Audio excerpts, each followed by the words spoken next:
Well, hello, and welcome back to another scary edition of Ghost Stories Told from the South. I am, I am your host, Stephen LeBooth, and I got some wonderful, wonderful scary stories for you today, boys and girls. All right, guys and girls, how is everybody?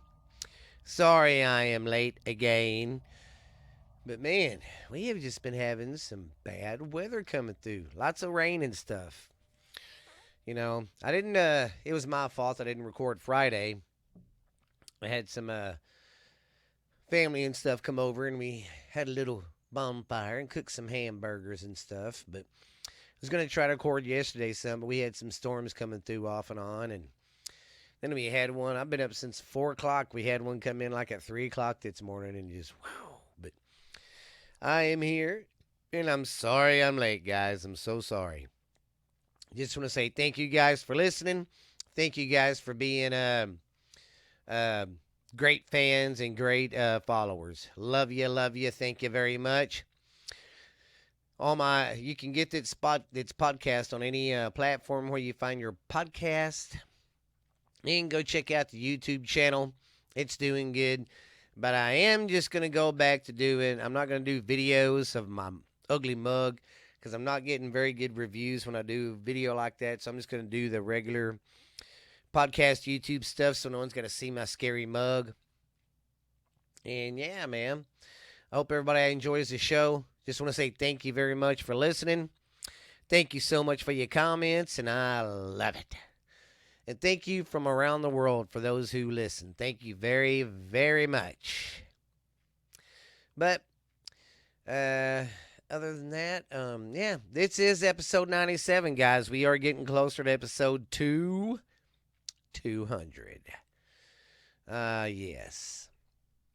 Well, there isn't anything else for me to really say or no announcements about the show. I guess we'll start digging into some ghost stories. What do you say? All right. Here we got the Old Washoe Club in Virginia City, Nevada. Rose to prosperity as a center for silver mining in the Old West, becoming the nation's first true industrial city. The mining industry made way for a bustling and even cosmopolitan city life with cultural institutions like the opera and the famous residents like Mark Twain, who wrote for the local newspaper. Today, the town only hints at the former wealth of the mid 1860s.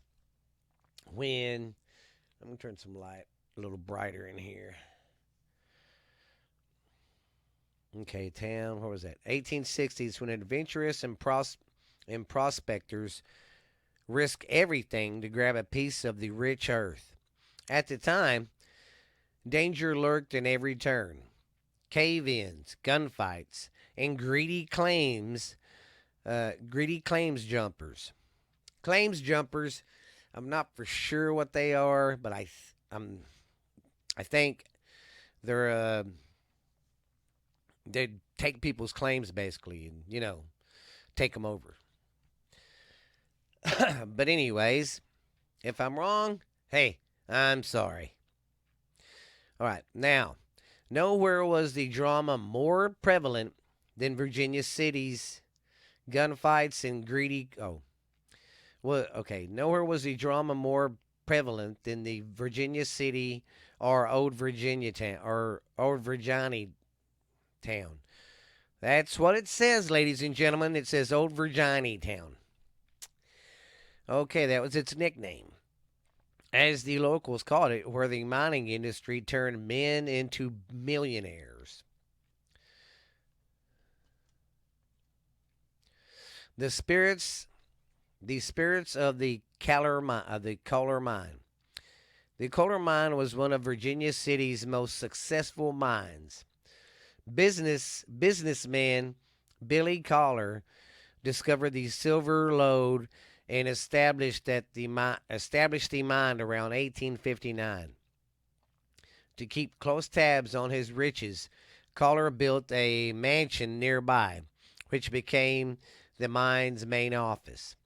The mansion was later dismantled and rebuilt in its current location on D Street to make way for the mine's pumping station.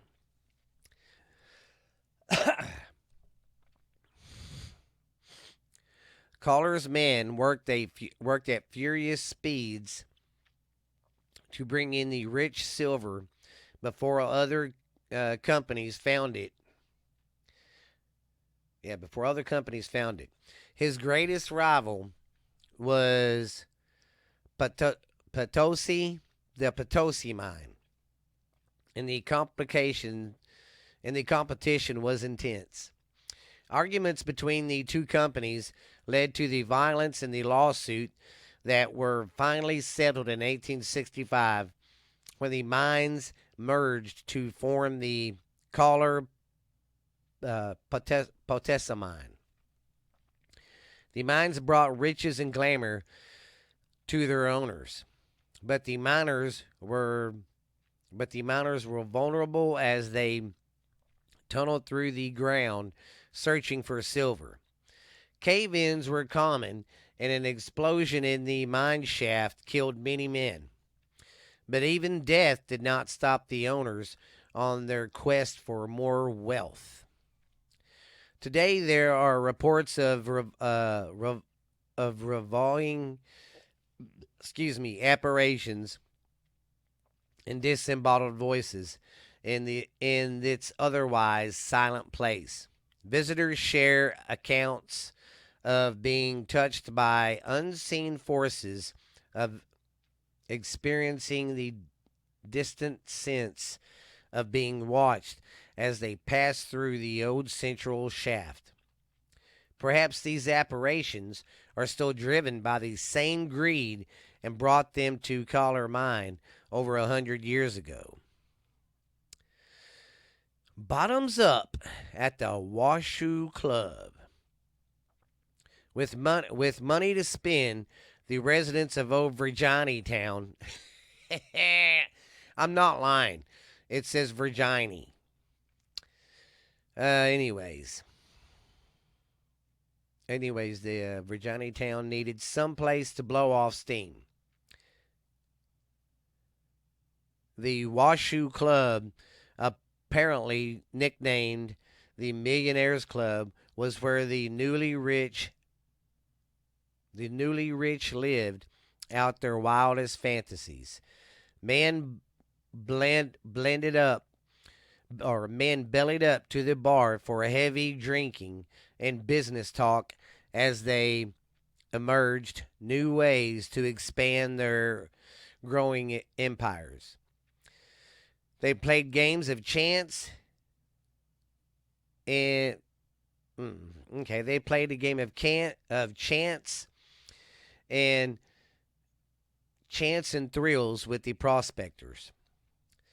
Like any good VIP hangout, the Millionaires Club had one respectable main entrance and two secret near exits for the patriots. The prostitutes could come and go through those secret doors, and the tipsy patrons could be removed quickly. But not all of the people coming and going were so friendly, or for the matter, alive. In one room of the building was used to hold the dead bodies while grave diggers waited for the ground to thaw during the winters. So I guess in its one room, that's where they'd put the bodies and then wait till spring so they could dig up the ground. Okay. Today, this space is still home to a working bar said to be haunted by the trio of ghosts. And, okay. And an attractive blonde apparition known as the Lady in Blue. Ooh, a Lady in Blue. We never had a Lady in Blue. We've had a lot of ladies in white, but never a Lady in Blue. Is often spotted at the top of the spiral staircase. Some patrons have also spied the cost or spied the ghost of a scared little girl. The third ghost is one time prospector causes a reckless by snatching in unattended drinks from the bar. So basically he'll come and grab your drink when it's not being attended to. The third ghost is an old time prospector causes a ruckus by snatching unattended drinks from the bar. Modern day bartenders indulge his penchant for the drinking of leaving a full shot of bourbon on the bar before closing down for the night. So the bartender always leaves the guy a shot of bourbon. Some mornings the glass is always empty. Disappearing drinks, mysteriously locking doors, and tipping bar stools are just some of the bar's paranormal activities. It seems the whiskey loving ghost also keeps his eye on the ladies. Witnesses have seen the front door swing open for some woman as they enter the bar. Well, that seems like a pretty haunted little place. Anytime there's a place like that, where my mining town was and deaths and stuff like that happened, it's always been good and juicy, spooky places. Oh, sorry, I'm stretching.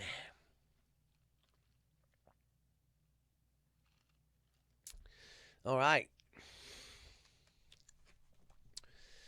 Our next one, we will get right in. Sorry, I cut myself short there, didn't I? All right. Our second story is the Clown Hotel in Nevada. And this one's going to be a doozy. It's going to be a long one. So I hope you're ready.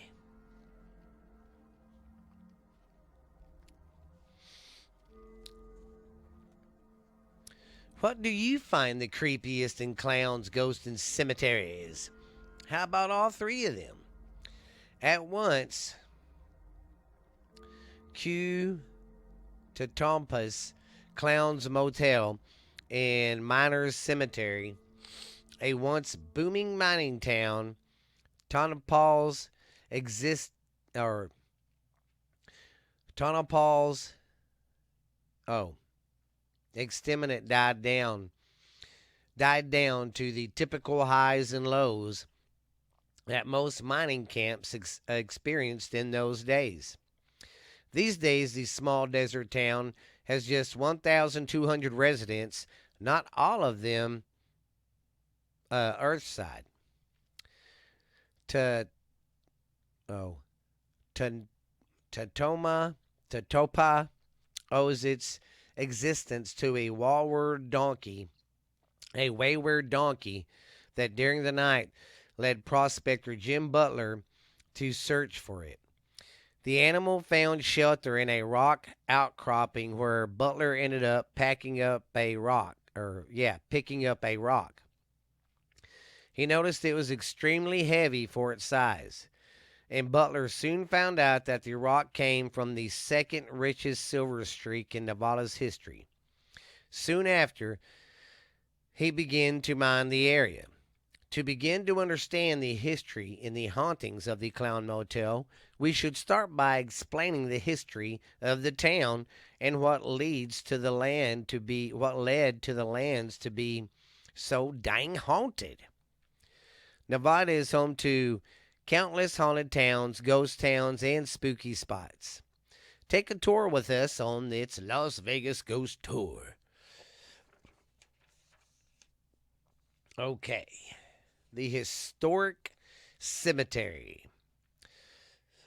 Excuse me. Founded in May of 1901, this cemetery began with its first burial of John Randall Weeks.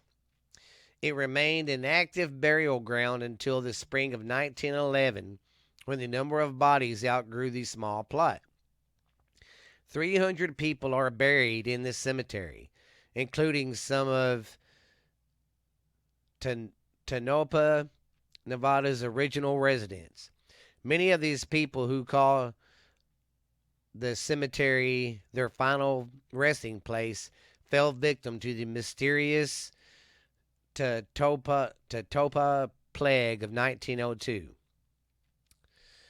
The haunting and the horrors of Tatopa didn't start with ever so creepy cemetery. The curse of the town started with the Tatopa Belmont mine fire. On February 23rd of 1911, the mine fire killed 17 miners. With the way that mine was constructed, there lie two shafts, one upcast and another downcast. The fire was noticed around 5:50, and after about an hour of searching for it, they noticed a fire burning some timber that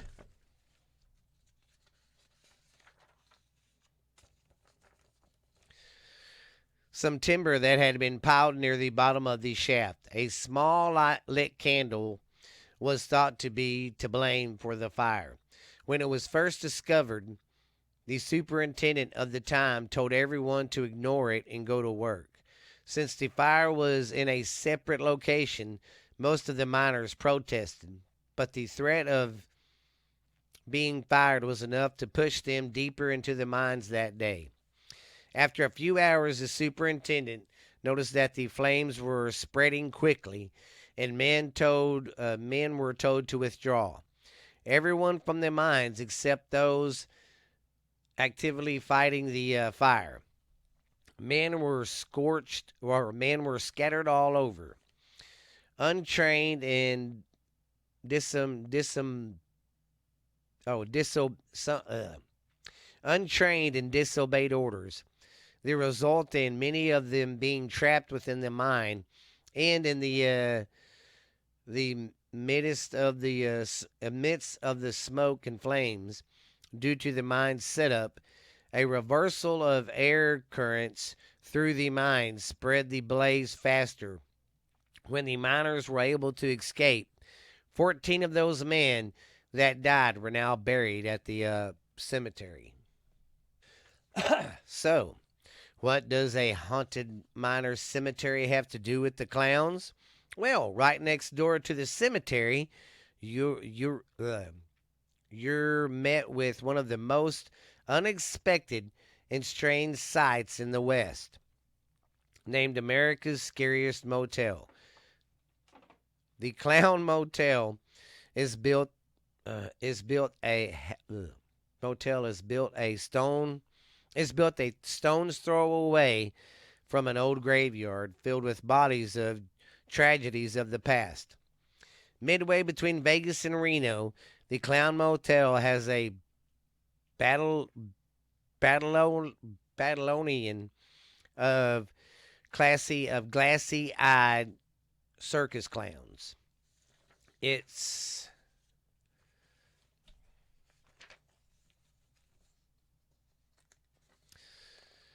its owners swearing to guests who stumbled in that it is a fun and safe place to rest for the night. Catering to long distance travelers. The Clown Motel is the only place to rest on a long, hot, unbroken stretch of Nevada's desert. Truly, it must be because the motel is again to an oasis. Who else would its horrific motel have stayed in business for so long. It's almost as if the watchful peepers of these circus creepers serve as a warning rather than an invite to come inside and stay a spell. From the moment one steps foot into the motel, you are greeted with hundreds of clowns of all sizes, life size, life size, miniature, all of them creepy as can be. As you walk from the office, as you walk from the office after check-in, you may notice an arch hanging over the nearby cemetery entrance. Just beyond that is a centuries-old miner's graveyard made of stone and wooden markers. When you think of a spooky cemetery, this is exactly what comes to the forefront of anyone's mind. Visitors to the Clown Motel swear that it is haunted. Legend states that the clown status acts as a visual for the miner's ghost. They poses the dolls and they come to life. Apparitions have been seen walking to and from the graveyard, and disembodied voices have been heard saying, "We mind, and we died that way." If you go back far enough in history, the Pablo Native Americans used to dress in clown-like costumes, releasing their own personalities and welcoming possessions of nearby spirits. Perhaps clowns with these identities ever changing allow for patriots into the spirit world.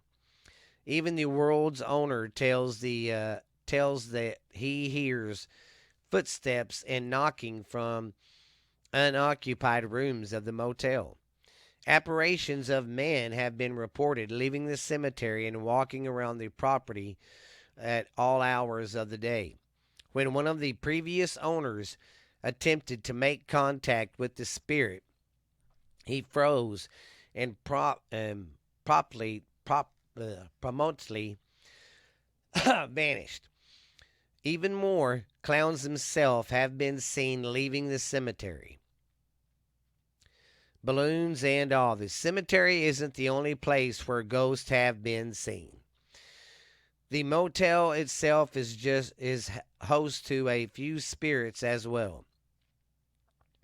Room 108 is considered one of the most active spots in the motel, with visitors reporting disembodied voices, moved items, things going missing, all thanks to a spirit that has been called the trickster.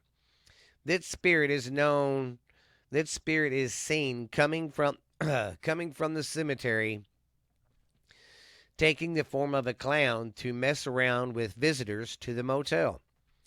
Other guests have reported seeing nearly 7-foot tall clown standing at the foot of their bed while they wake up to a cold sweat. Some visitors report nothing during their stay, while others refuse to come back inside. Others refuse to come back inside. They get their belongings after their night spent there. Many ghost investigation teams visit the cemetery as well as the Clown Motel, finding themselves in a strange and otherworldly environment. Shadow figures are commonplace, and the area continues to be rich with history and seeping with spirits. But the cemetery and the Clown Motel aren't the only haunted locations in town. The Mizpah Hotel is home to the exclusive Lady in Red, who was strangled to death in the hotel by her jealous ex-lover between rooms 502 and 504. She is said to haunt the fifth floor in fifth floor and well as the elevator. Spirits of several others have also been reported in the hotel, from children on the third floor to murdered miners in the basement. According to U.S. Today's Readers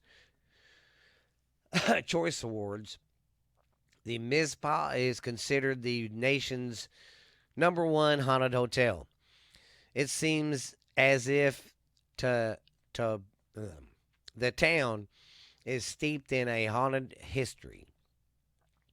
The unassuming Central Nevada desert town is home to tragedy, obscured history, and death. Perhaps it's the miners that make the area so active. Or it could be the clowns, with their painted faces and larger than life smiles. One thing is for certain: the town will never run out of terrifying attractions, those of which have been drawing visitors for years. All right. Well, I do remember on Ghost, I think it was Ghost Adventurers. The one with Zach and his team. I remember they did the whole Clown Motel, and it was a pretty good one. It was pretty creepy. I'm not a big clown guy, but I wouldn't mind going and visiting that place. Ain't no telling what I'd find, huh?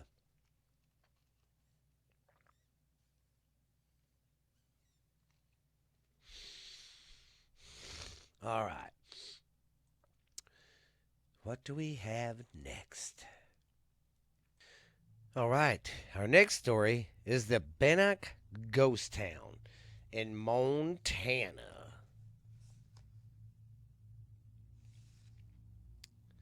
Okay.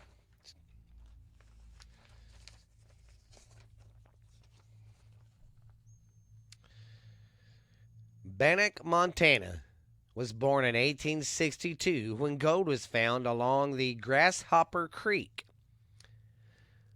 Like other gold rush, like other gold rushes, miners rushed to the settlement in search of their fortunes. And before long, the hills around uh, Bannock, Bannock, were filled with as many as 10,000 miners.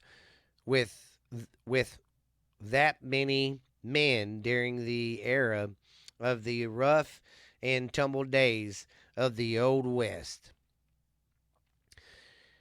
There was bound to be violence and even a few lingering spirits. Not long after the settlement was formed, in walked in a man named Henry Plummet, handsome, well dressed, and had charisma. He gained the trust of the area miners and was soon elected sheriff of the booming community. However, little did the unsuspecting citizens know, but the new sheriff led a secret band of road agents called the Innocents, who began to terrorize the travelers between Bannock and the Virginia city, robbing and killing more than 100 men over the next several months. I've got to change my glasses real quick. Just give me a minute. Got to put my bifocals on. Oh, okay. Where was I at now?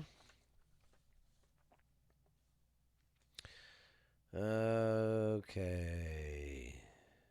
Where was I at? Okay. Travelers between 100. Okay. In December of 1863, the miners formed the Montana Vigilance. And during the next 42 days, the Vigilance hanged 24 of the gang members, including Henry Plummer. Later historians questioned the authenticity of the outlaw tale, suggesting that the whole story was only a cover for the ruthless vigilance themselves. Today, many say that the ghost of Henry Plummer haunts its old settlement, which was long since become a ghost town. Perhaps he wants to avenge his name. At the Hotel Meade, which was originally built as a courthouse in 1875, there are numerous stories of ghostly activity. When Banack lost its county seat status in nearby Dillon in 1881, the building sat vacant until 1890, when it was remodeled into a plush hotel. The hotel opened and closed sporadically through the years with the ebb and flow of mining activity. At one time, the building acted in the captivity of a capacity acted in the capacity of a hospital. Code spots, the apparition of a teenage girl, and sounds of crying children are often reported by those who visit these old buildings. The first sightings of a young girl was well over 100 years ago.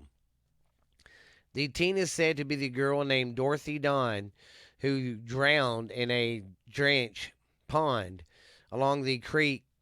Along the creek long ago. Shortly after her death, she made her first appearance to her best friend, who was with her at the time of her death. Since then, there have been multiple sightings of a teenage girl wearing a long blue dress on the second story of the old hotel. These reports often come from children, one of which reportedly stated the ghost of Dorothy Dawn tried to talk to her. The 7-year-old could see Dorothy's mouth moving, but no sound came out. Dorothy has also been sighted standing in an upstairs window by passerbys on the street below. Yet more sightings have been reported throughout the town of the ghostly woman dressed in their best dress. When mining played out, Banack became a ghost town in the 1940s. However, the Montana Department of Fish and Wildlife and Parks saved the town from the elements and vandalism by making it a state park in August 15th of 1954. So this place seems a little spooky too there, guys.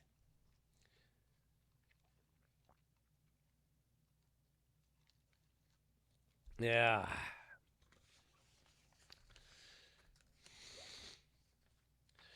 Okay. Our next story. Our next story is Printer's Alley in Nashville, Tennessee. I almost said Nashville, Texas. Did you know the two ghosts said to haunt Printer's Alley both died tragically in the same building, the Southern Turf. From 1880 to 1914, the red light district operated almost flawlessly, thanks to lax police enforcement and support from local distilleries. Famous musicians such as Paul McCartney and Elvis Presley, frequented the Rainbow Room at Printer's Alley.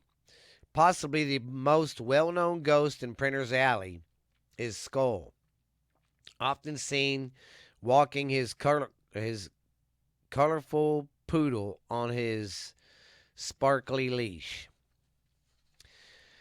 The 19th century Printer's Alley. Before diving into Printer's Alley's hauntings, we must first paint pictures of what the area looked like during the 19th century. Printer's Alley got its name from the many publishing companies, newspapers, and printing shops that operated within the narrow two-block long alley. But it wasn't all work and no play. Although by day the area was bustling with newsboys and Victorian women, by night the alley transformed into what was known as the men's quarter, and no classy lady would be caught dead there. You see, among the prosperous publishing houses that framed the alley, that there were equally thriving brothels, including an establishment called the Climax Room.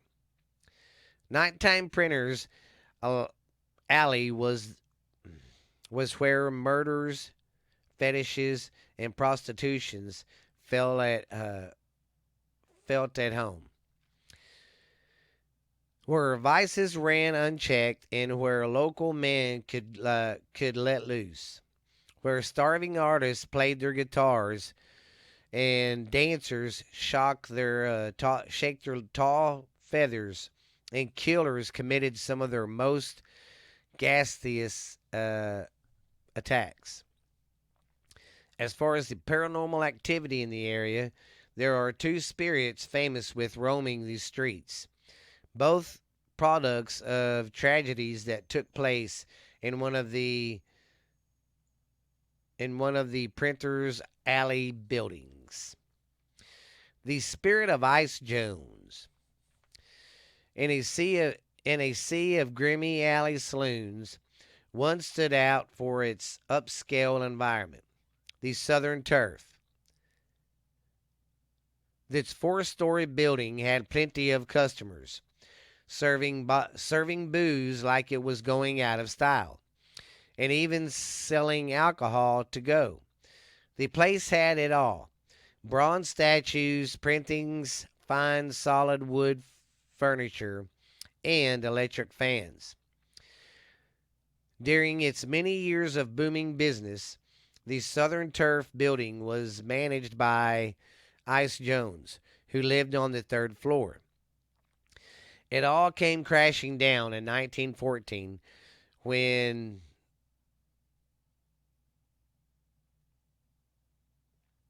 something, because of a prohibition, the preferred place for gambling, drinking, and looting closed. When it did, Johnson proclaimed he would rather die than leave his home. So he shot himself. Ooh, that's pretty gory. He shot himself. Soon after, people began reporting seeing his apparition on the third floor window. The ghost of Icehouse Jones became a popular lure, and even after the formerly abandoned building was restored and transformed into the Tennessee Publishing Company, the new tenants confirmed his spirit never left. The ghost began to terrify the employees, who witnessed things move unexpectedly from their desk. Johnson's full body spirit appeared to several different staff members, nearly sending them into cardiac arrest. All of the while, visitors strolling Printers Alleys swear they saw a shadow figure darting from one window to the other, on the third floor. This dark shadow moved at an abnormal speed, too fast for a human. All right, now this is about this, or Skull the Eccentric Ghost. Let's fast forward to 1948, when the Southern Turf building basement was purchased by David Skull, Schulzman and turned into his famous Rainbow Room. When he first opened business, Skull said the ghost of Johnson had been messing with him. Every night as he prepared to close the club, the spirit would try to scare him scare him by loudly moving chairs and tables around. But the poltergeist manifestation was not enough to scare Skull away, as he continued to operate his establishment for 50 years. Skull has been described by locals as a cheerful, eccentric with a few oddities of his own. He wrote he wore bedazzled jackets and colorful patchwork suits. He dyed his beloved poodles red and walked them around on rhinestone lashes. One of his many poodles being a gift from the king, Elvis Presley himself. The Rainbow Room became the cool hangout spot. The Skull was named the mayor of Printer's Alley. His business was frequented by famous musicians such as Elvis Presley, Johnny Cash, Bob Dylan, excuse me, even Paul McCartney visited and wrote songs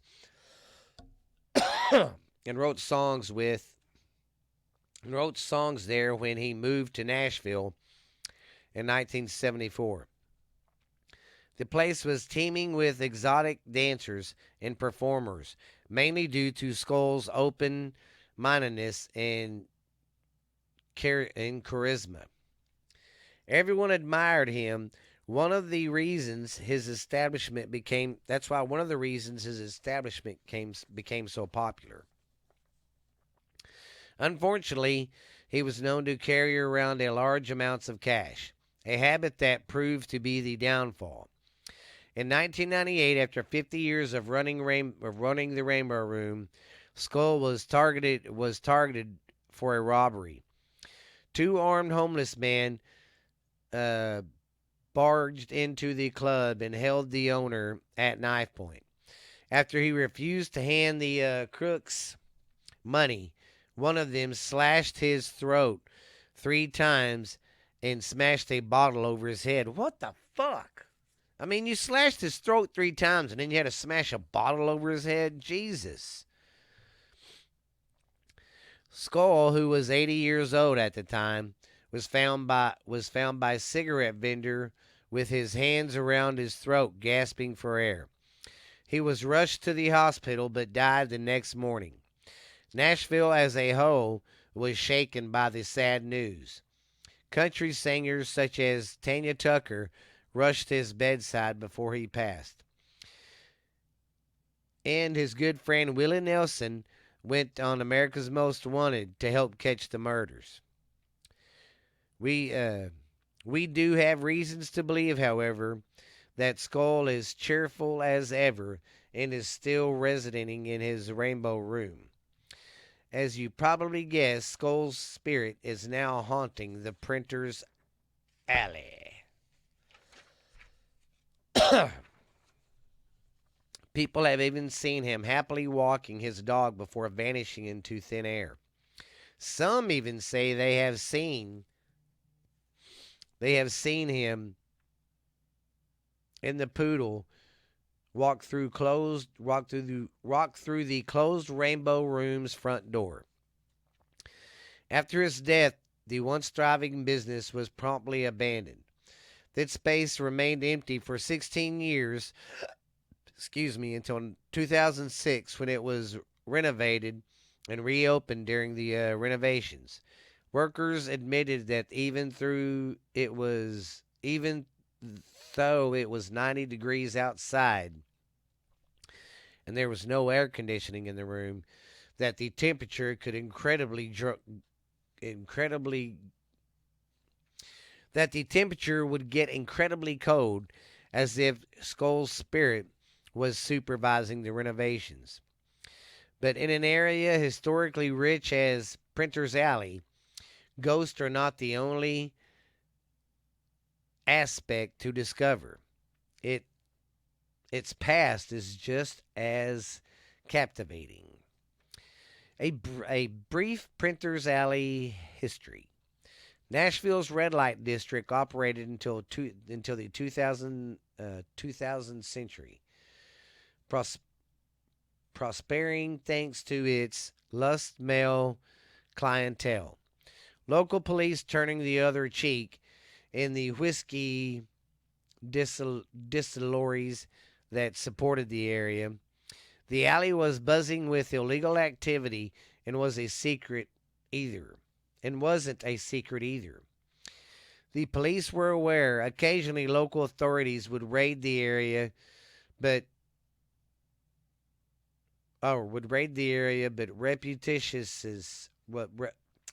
reputations were merely fines and a slap on the wrist.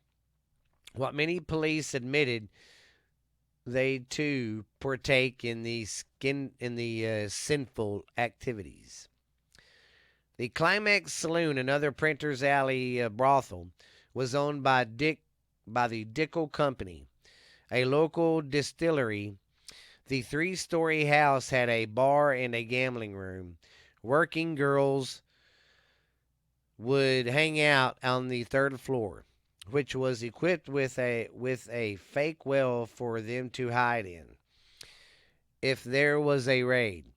Building saloons was part of the company's strategy to promote to sell their whiskey. The vice-oriented business began to slowly begin to slowly the vice or oriented business began to slow despairingly. However, when church congregations started to pension for the district's closure and strict politicians took steps to end the corruption. The onset of prohibition also took a toll on the Printer's Alley establishments, but the drinking did not stop, though instead of it being Clydesdale gave way to a new wave of drinkeries in the speakeasies. To this day, the colorful Printer's Alley remains true to its roots, with plenty of pubs and clubs to enjoy. Visit the historic alley, Printer's Alley. Well, that place sounds pretty cool to visit. So if anybody's in the Nashville area and has ever been to Printer's Alley, shoot me a text. Tell me about it, man.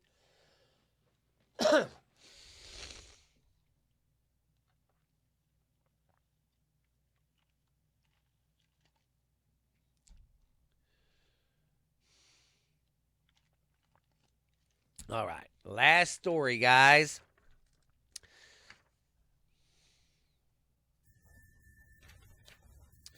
All right. We are doing the Tennessee State Prison. Did you know several movies and music videos have been filmed in its fortress like prison after it was decommissioned, such as the biography film about Johnny Cash, Walk the Line, and The Green Mile, and in 1999, crime drama starring Tom Hanks. And in 1831, when the prison first opened, it was known for the humane treatment of prisoners. Fast forward over a century later, the faculty was shut down for its sketchy environment and overcrowding and ill treatment of convicts.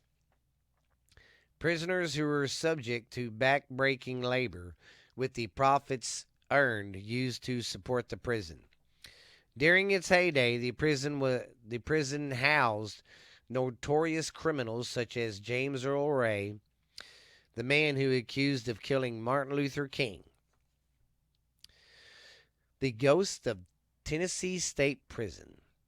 Few places a okay. Few few places are more ominous than a maximum security prison. Monsters lived here, murderers and psychopaths, plus a few innocent that didn't deserve to be locked up.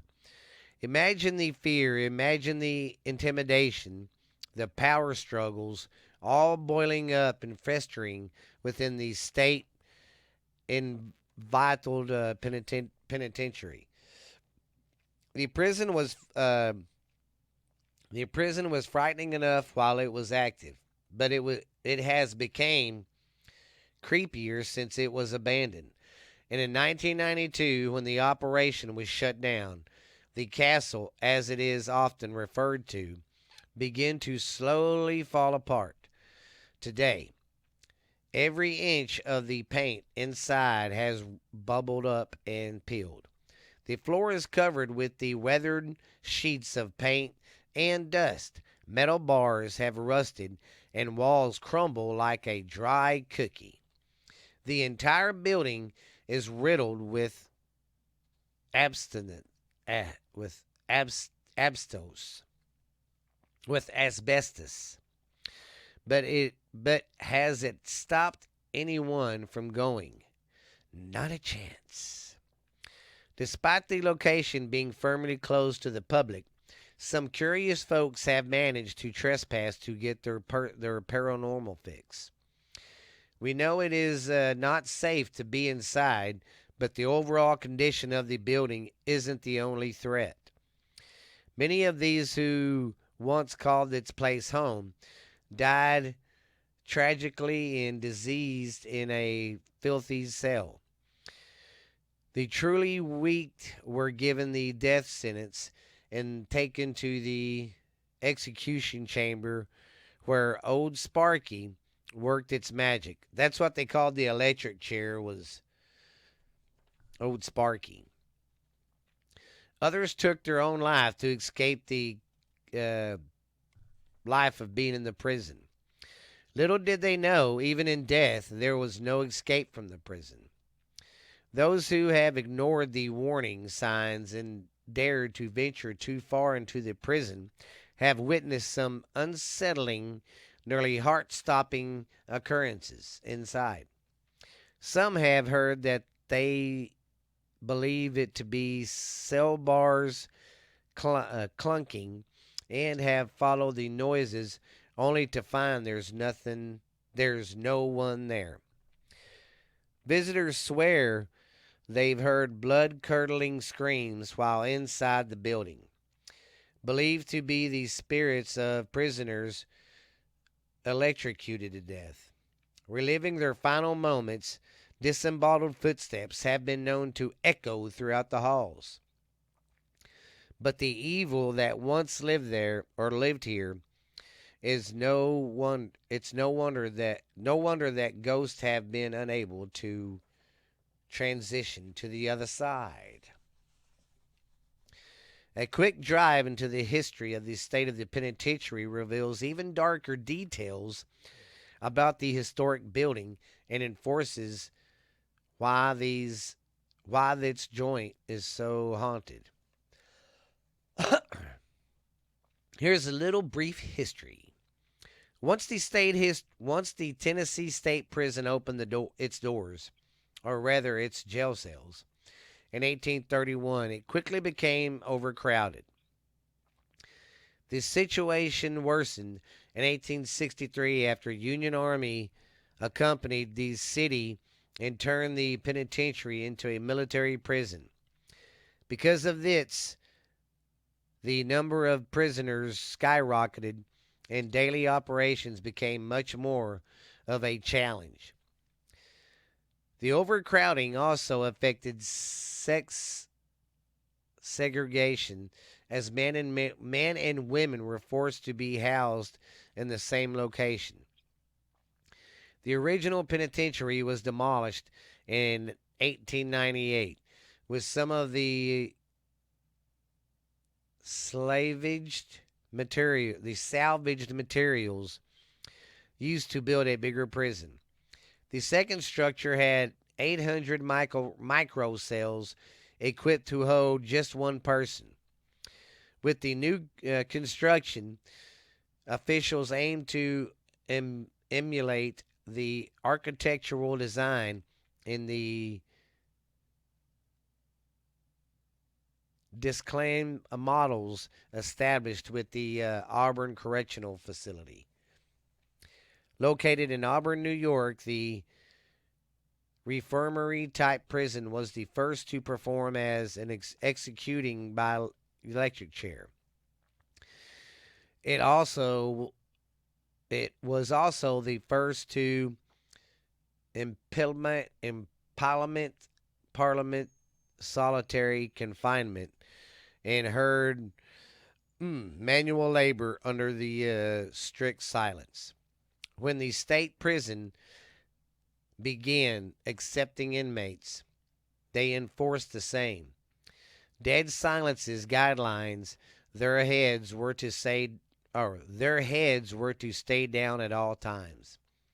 And prisoners were not allowed to receive letters or calls from their loved ones unless it was absolutely necessary.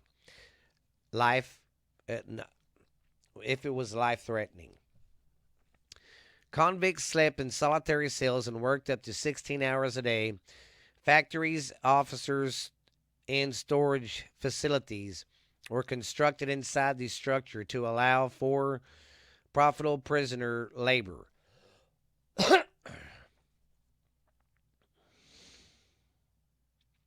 There was also a farm enclosed by an underwell, reserved for women to grow crops in.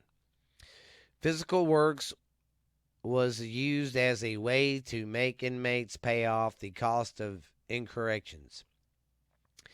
In Nashville, prisoner labor became so popular it came to compete with the free workers. Clearly, there was a lot of pent-up anger here, especially when it comes to the wrongful convicted.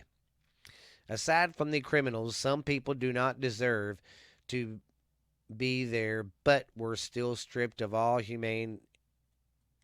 of their humane resources and subjected to endless work hours. The reality is, the lifestyle inside the humane prison could easily driven anyone bonkers.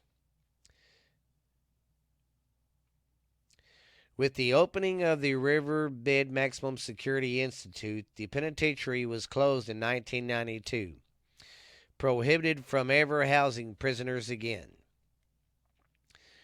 Abandoned for several decades, the already decaying building was severely damaged after it was hit by a tornado on March 3rd of 2020.